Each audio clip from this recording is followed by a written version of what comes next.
What if levitation was real and people have been doing it for thousands of years? Yeah, I call bullshit. Nah man, did you know that most major religions have accounts of this? Including 10 different accounts in Christianity, because I already know what you're thinking. It's demons! Ah! How did you know that was what I was thinking? Because humans are predictable. Let's go over all the major accounts of levitation through history that will blow your mind. Okay, but they aren't real, so.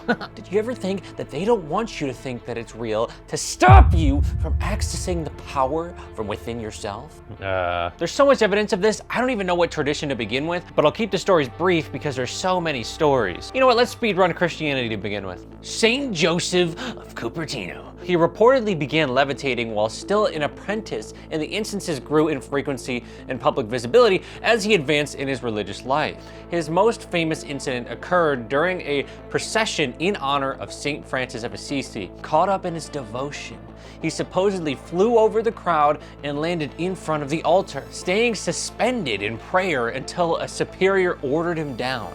The incident was seen by many, and word of the flying friar quickly spread. The friar's fame eventually reached Pope Urban VIII, who reportedly witnessed one of these levitations. So homeboy just levitated over everyone and the Pope saw it too? Yeah, apparently. It gets wilder. Then there was the Spanish mystic Saint Teresa of Avila. This is all Christianity, remember? And she experienced what she called raptures, during which she felt her soul drawn into union with God. During some of these raptures, witnesses claimed to see her levitate. In her own account, Teresa described feeling as if she were being lifted up by a powerful force outside of her control. She sought advice from other spiritual advisors, fearing that these episodes were the work of the devil, but was reassured that they were a sign of great favor from God. Oh yeah, and then there was Saint Philip Neri, who is known as the Apostle of Rome and was also associated with incidents of levitation. He was said to go into states of spiritual ecstasy and levitate,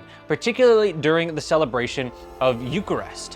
One Christmas, while giving the sermon, Philip was seen to rise into the air. He remained there, suspended before the altar, until the end of his sermon, to the wonder of his congregation. Why don't we hear of anyone going into these states nowadays? Actually, there are cases that are closer to our time period of people going into these states, but usually people are so skeptical nowadays that they just write everything off as BS immediately. Okay, I'm tired of Christianity, no offense. What else do you got for evidence? Let's talk about Buddhism. Gautama Buddha, the original Buddha. There is a really famous instance of him levitating at the miracle of Sravasti, where the Buddha is said to have performed a variety of miracles to confound his critics and affirm the truth of his teaching. He's just like, you know what? You guys don't believe me? Watch this. Hold my beer, brother.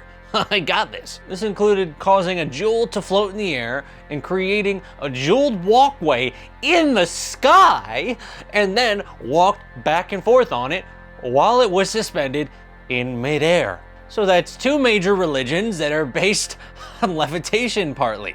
Then there was Milarepa, a famous Tibetan yogi and poet who was often depicted in traditional paintings as floating in the air, accompanied by various symbols of his life and teachings. It's said that he had the ability to fly through the air, and that there were various stories in his biography where he levitates or flies. Then there was Padmasambhava, who is also known as Guru Rinpoche, who's known as a big figure in Tibetan Buddhism. He's said to have flown across the mountains, and in the life and liberation of Padmasambhava, there were accounts of him levitating as well as flying through the air. So we got a lot of flying in Buddhism, which is wild, but hey, these are the stories.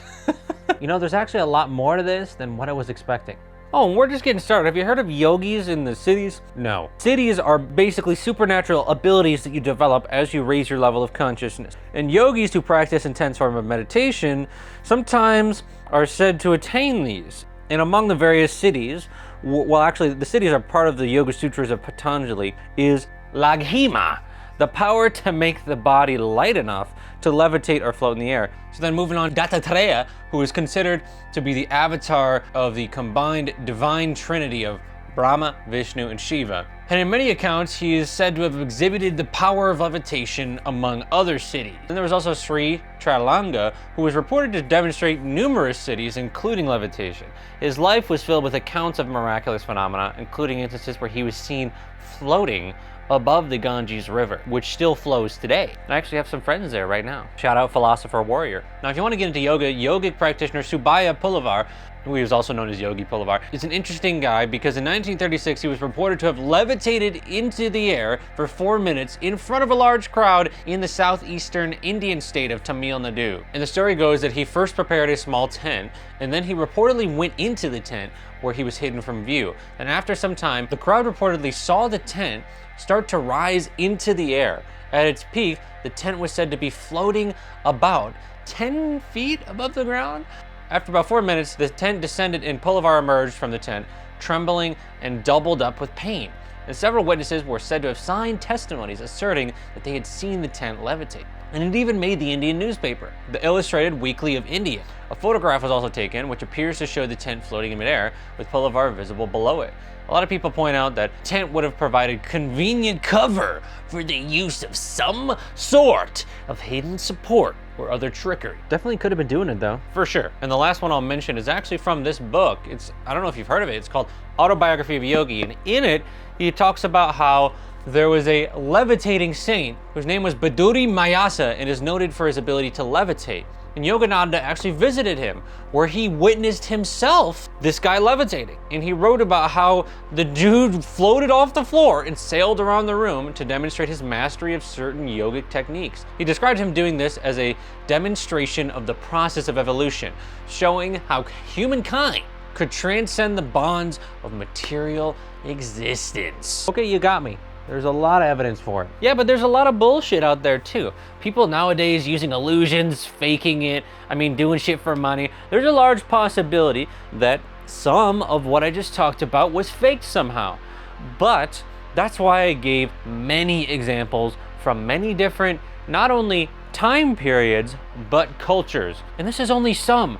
There's many more stories in indigenous traditions that I didn't even mention, and plenty of other cases outside of organized religion. We won't know for sure if any of these are true unless we were literally there, which, by the way, you might have been with reincarnation, but that's for a different video. But I find it wild that there's so many stories all over the world saying the same thing, but I think there's a good chance that at least one is true.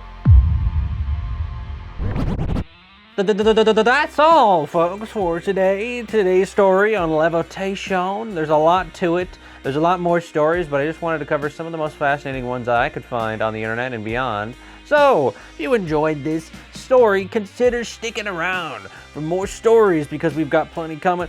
That would be by hitting the subscribe button. So if you liked it, subscribe. That way you see more stories that we've got because we're just getting started here. I'm telling you. All right, other than that, if you liked the video, like the damn video because why not, right? And then last thing I want to say, shout out to all of my people on Patreon. We've got Universe Game on Patreon where we go live every week with a different workshop, and we've got Q&As and so much more, an amazing community of people. So if you're looking for that, if you want to get more from me, consider joining the Patreon, and I will see you in the next story. And until then, peace.